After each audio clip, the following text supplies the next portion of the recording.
This is an exciting day, folks. This is the Hornby Hush Hush.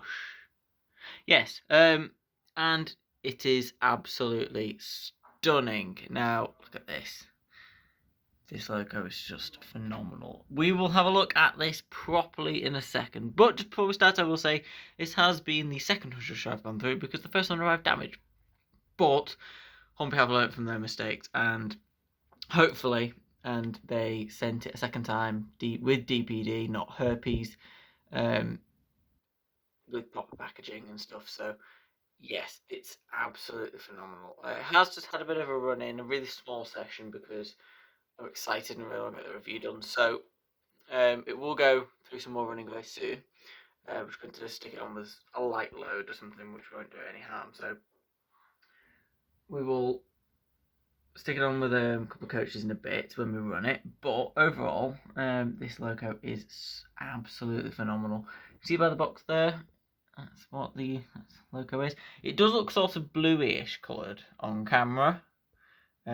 It's not. It is grey. It's almost the colour of the box because of the lighting. It does look slightly more tinty blue, which I like that. I think it looks really cool. It does look bluish though, doesn't it?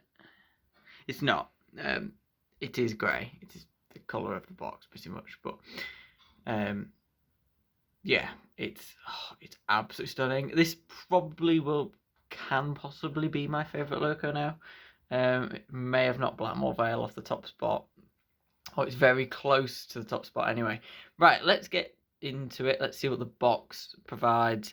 And we'll also have a look at the detail, the performance and everything, and just look how beautiful this locomotive is.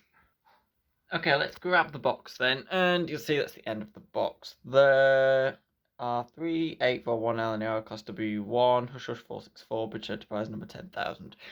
Back of the box is where it all is nice. So you can see the drawings, the diagrams, tells you the measurements and everything as well. Absolutely gorgeous.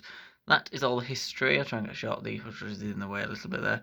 I'll move this up. There you go. So if you want to read the history of the loco, you can do. Just pause it now and you'll be able to do that. Okay, that's that done. And you can see it's classified as an 8P, which is very, very, very, very powerful. It's the highest you can get in terms of passenger. Passenger ratings don't go up to 9, they go to 8. So, pretty powerful locomotive. Oh, sugar, we'll turn the box back around. There you go. Inside the box, obviously, you get your instructions. These have already been taken out, but here you go. Class W1, original and rebuilt. All the shenanigans there. Gives you bits of info on lubrication, all the other bits and bobs that you may need. And there you go, that's just the stuff on the back about the brake rigging and whatnot. And the other bits you get in the detail, well, this is the detail bag. So the detail bag has these flanged wheels for the back. You do get 2 sets, obviously, because you've got 2 sets of wheels at the back. There's the brake rigging. Also some etched nameplates, which is absolutely gorgeous. Hornby don't usually provide those, so it's nice to get all this. And there's a spare coupling and stuff as well. So overall then, get a lot for the a lot for your money really with the loco. Yes, the price of £220 is a lot, and it is a bit stupid that this is the second locomotive that Hush Hush wise that I've got, but that's because Hornby decided to send the parcel initially with herpes, and as we know, herpes is a terrible company. When I mean herpes, refer to them as herpes, you know I mean Hermes. They are absolutely woeful in terms of their service and stuff. So yeah, but we'll run through the detail now and see what it's like. So the detail on this loco is phenomenal then. There is a hell of a lot, so we're going to be here quite a while, let's say that. Anyway, oh sugar, knocking things over. So starting at the front, obviously you can definitely see the separately fitted handrail here. You've got the beautiful little lamps, which are pre-fitted. Obviously sprung buffers at the front, which is gorgeous.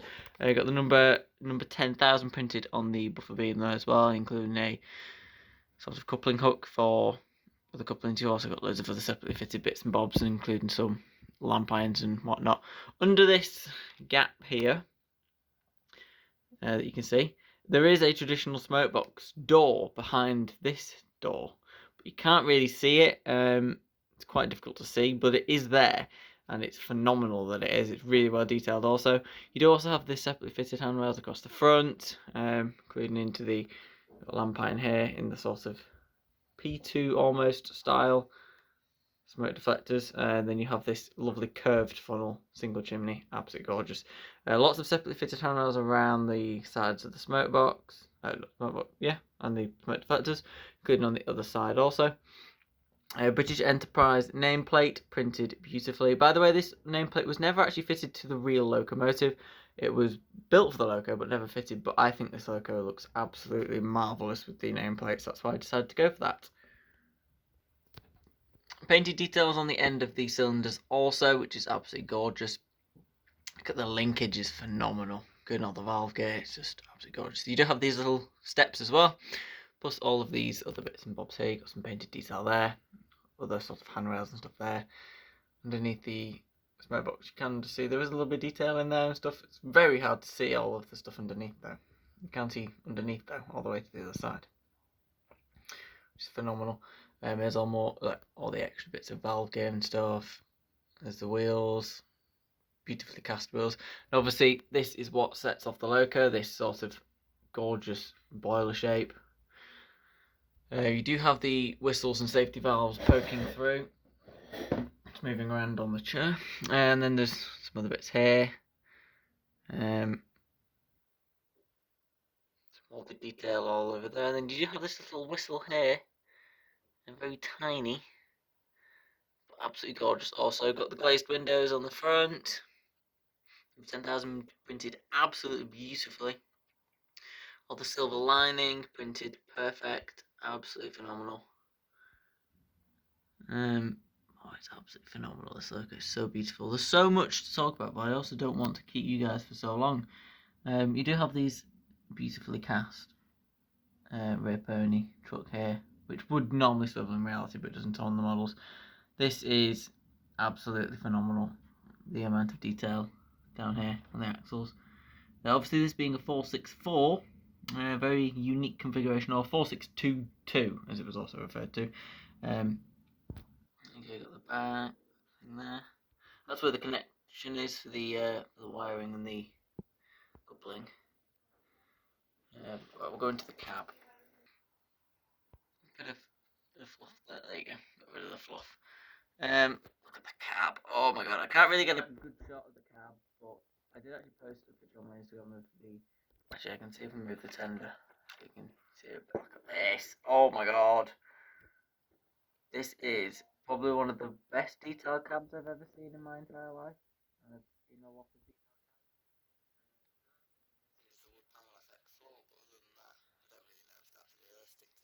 cabs. They've got the tender fill plate there, which is lovely. It does manoeuvre. It was folded all the way up and folded down now, so it's a bit more realistic. The tender inside. This is a traditional corridor tender. If you didn't know anything about this tender, well, that's fair enough because tenders are just tenders, aren't they? But this one does actually survive to this day behind Union of South Africa, the A4. So there is one aspect of this locomotive that does exist, and that is the tender. Unfortunately, the loco was scrapped. But yeah, there's lots of detail in there. You've got all, oh my god, look at it. The state of this is unbelievable. It's flipping unbelievable. Probably the most detailed loco I've got, and I have quite a few locomotives and quite a lot of detailed ones as well. So yeah, got all the underside, it's absolutely phenomenal. Pre-fitted brake rigging on the tender. Just like a cab, it's just unbelievable though. Loads of stuff. The corridor tender as well. Obviously, the corridor is just here, just under this bit there. Then they walk through this bit, which you can't really see properly. There you go. If I move the camera, there you go. You can see it, and then they go through here, and then into that, and then into a coach. Obviously, lots of moulded detail as well. Lovely coal, which is realistic and is also removable. Have this sort of handrail across here also. Some sort of bits and bobs that you stick your tools on and whatnot. Some So the water goes there, obviously, and then obviously at the back we have lots more handrails everywhere, and they're lovely shiny silver as well, so they stand out. Rather than a normal loco or another loco which has just got them painted the body colour. Lots more down there. Also, you do have the corridor tender end. Ignore the tinsel. Christmas layout. So, and then sprung buffers on the back of the tender. Also, the LNER name plate. Well, not the nameplates, but the livery sort of lettering on the tender is absolutely phenomenal. It also looks very 3D, and obviously it's meant to, but it looks brilliant. The white, or the sort of silvery white and the black. Wowzers.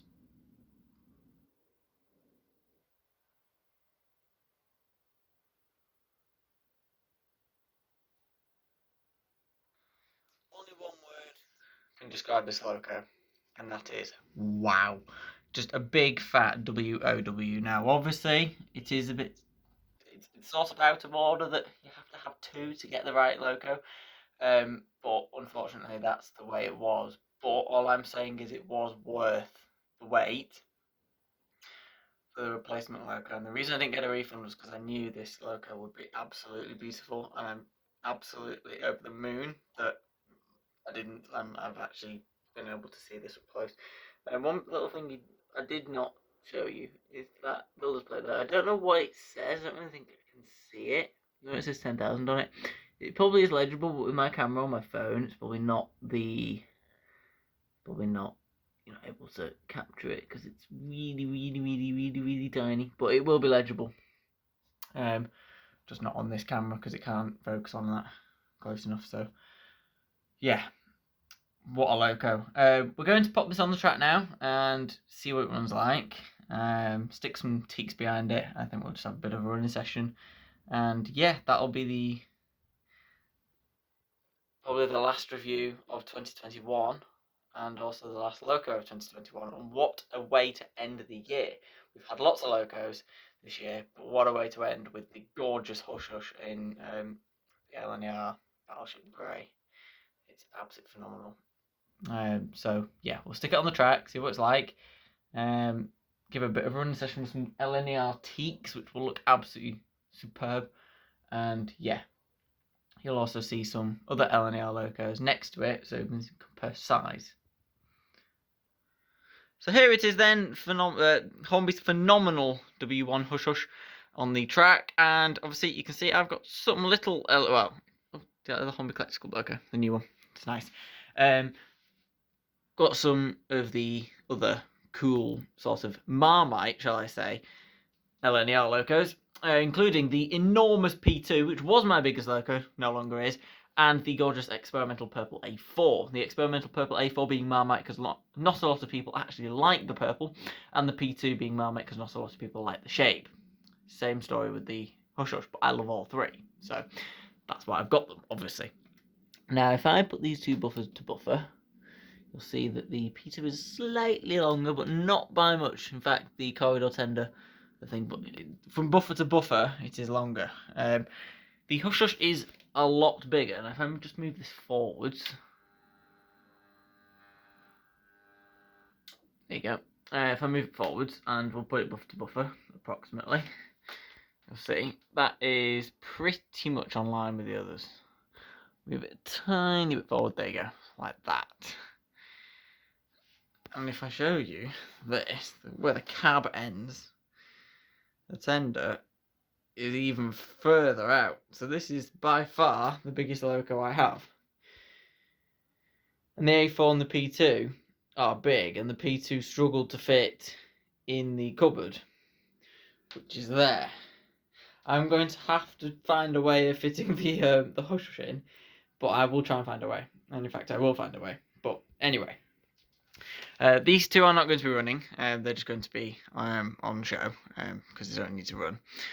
Also, they're on second and first radius, and neither loco will probably run very well on second or third, so there's no point. Well, the P2 I know for a fact will probably just come off, so because it's got 8 wheels, 8-wheel drive. So obviously, the Hush Hush is gorgeous. Let's see what its slow speed is like. We always give a test of slow speed. No, it's not been properly ran in yet. It's only had a short amount of time running in, so judge what it's actually like. Oh. It's cogging a little bit, there you go. It is an enormous loco though.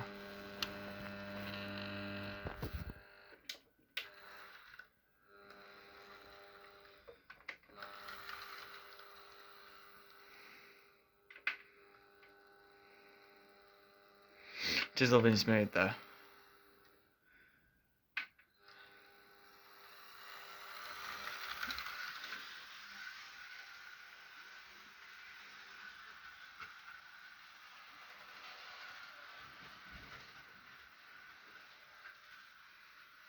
And back round, lovely, lovely.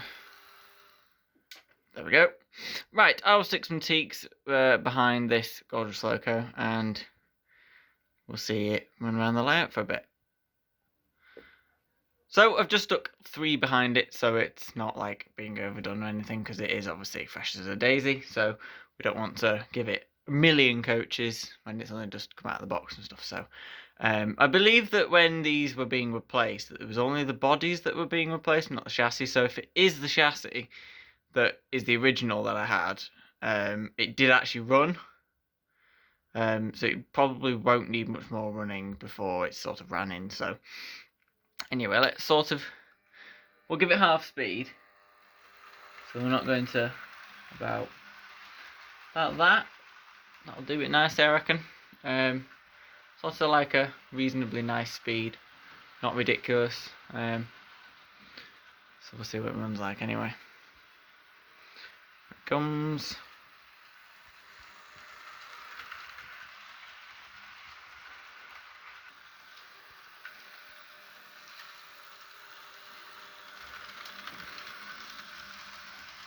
Look at those LNAR teaks behind this. It's, oh my god, absolutely stunning.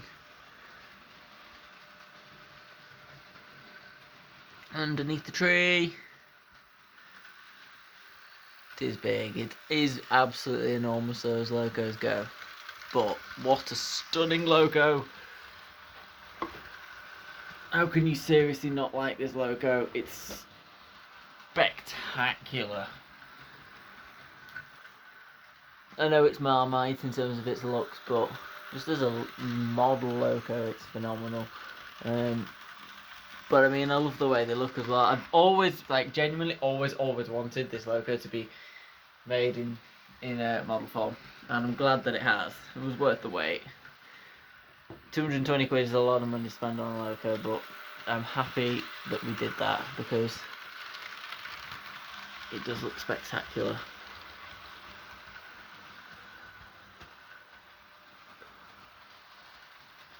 Nicely beneath the tree.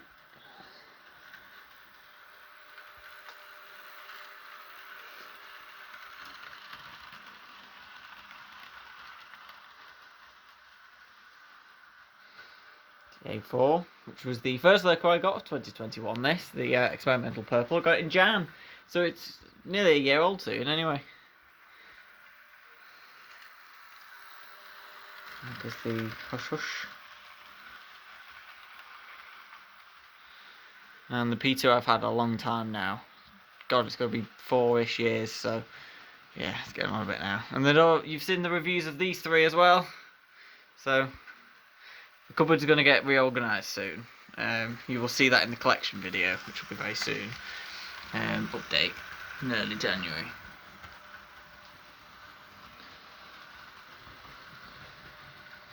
The size of the loco, its presence is unbelievable.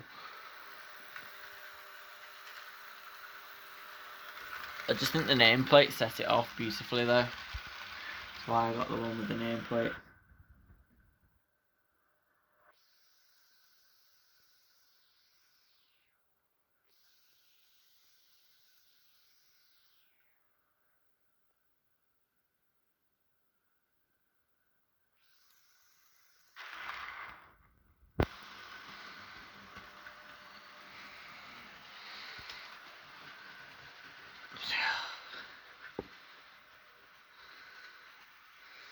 And that will conclude running session. There we go. What an amazing loco. So that is it then. Hornby's gorgeous W1 Hush Hush. Absolutely phenomenal locomotive. Yeah, wow. What a cracking thing. Yeah, I'm chuffed to bits with this loco. It's phenomenal. Yes, Hornby did have some quality control problems at first, but I'm glad that they've been able to sort that out, and hopefully they continue to produce locos like this and actually post them correctly as well in future, because if they do, they'll be on a storm. Just make sure you don't charge over £200 for a loco next time. Oops, they already are doing.